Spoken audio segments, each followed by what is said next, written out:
Bonjour, mon nom est Pierre Larose. Je me présente comme entraîneur des juniors de hockey subaquatique. Tout d'abord, le sport est fait en apnée. En apnée, ce qui décrit, c'est qu'on prend notre respire et on descend au fond de la piscine et on tient notre respire le plus longtemps possible tout en jouant au hockey, en poussant une rondelle d'un bout à l'autre de la piscine.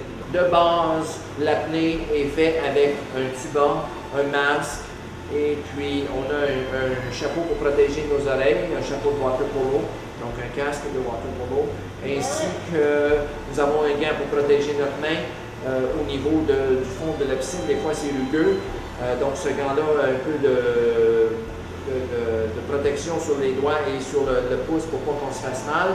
Et aussi, des fois, la rondelle, ça donne à être lancée et elle nous frappe à la main. Alors, ça protège beaucoup notre main qui est impliquée dans le jeu.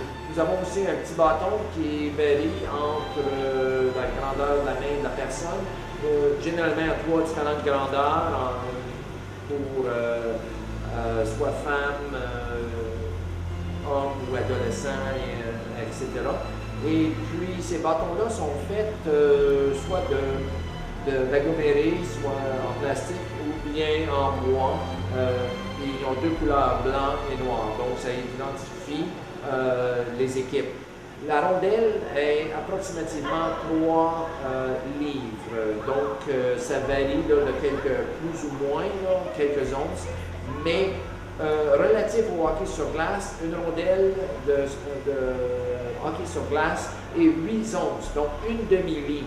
La nôtre est 3 livres, donc c'est l'équivalence de 6 rondelles finalement.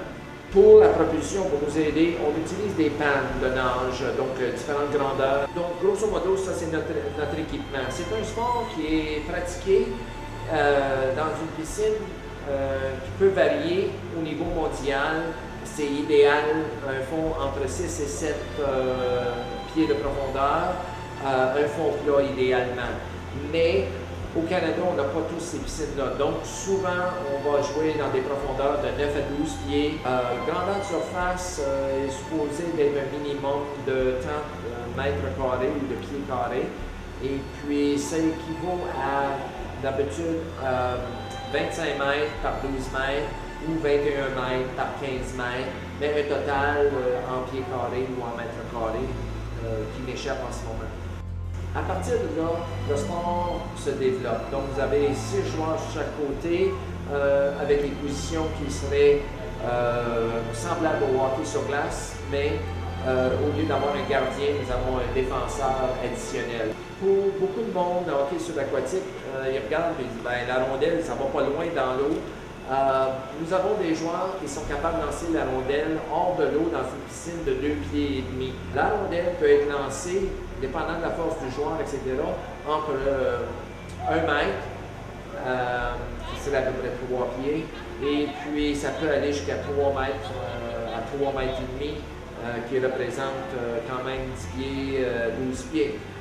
C'est un sport 3 dimensions. Alors, ce qui arrive, c'est que vous avez des joueurs qui vont vous arriver par en arrière, au-dessus de vous, sur chaque côté, et si vous n'êtes pas au fond, ils peuvent arriver par en dessous aussi. Il y a tout le temps quelqu'un qui va se présenter pour vous donner de la misère. C'est un sport d'équipe, ça bouge beaucoup, ça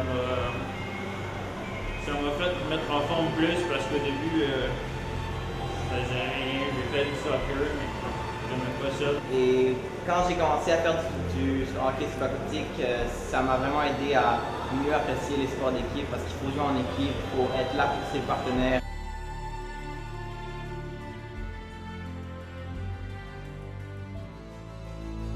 C'est grâce à une amie, j'étais à l'école avec elle, puis elle m'avait invité pour participer à un jeu avec elle. Puis j'ai beaucoup aimé ça, donc j'ai décidé de faire des recherches sur ce sport.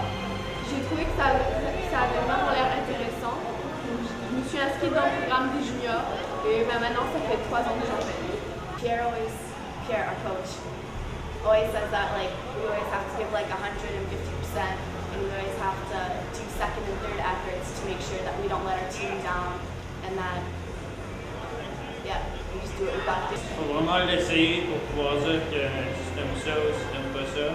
Parce que j'ai des amis qui ont essayé une session, qui ont juste regardé, puis ils trouvaient que ça avait l'air plate ou pas le fun, mais c'est dur à regarder, donc que tu vois, c'est en dessous de l'eau.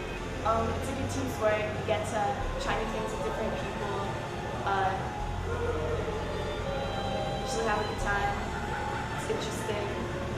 En général, je suis plus persévérant dans le sens que je vais plus me forcer pour arriver en début. J'ai gagné la médaille d'or à la Coupe des Amériques.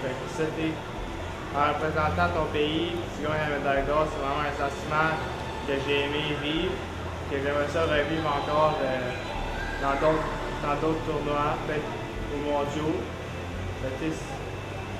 Like you always have to like work harder at it, and like no one's like perfect at it, so you don't feel bad playing it.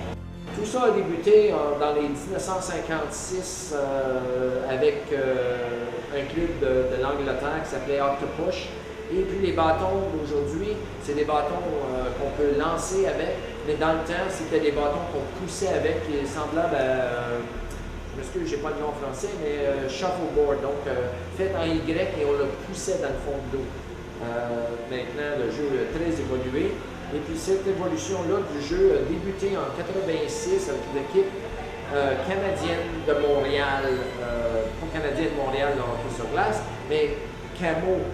C'est une équipe canadienne qui ont été au mondial en Australie, qui ont gagné leur première mondiale médaille d'or en 86 en Australie. Et puis c'est eux qui ont arrivé avec les nouveaux bâtons, puis le maniement et les lancers, etc. Donc qui ont aidé au développement du sport comme on le connaît aujourd'hui.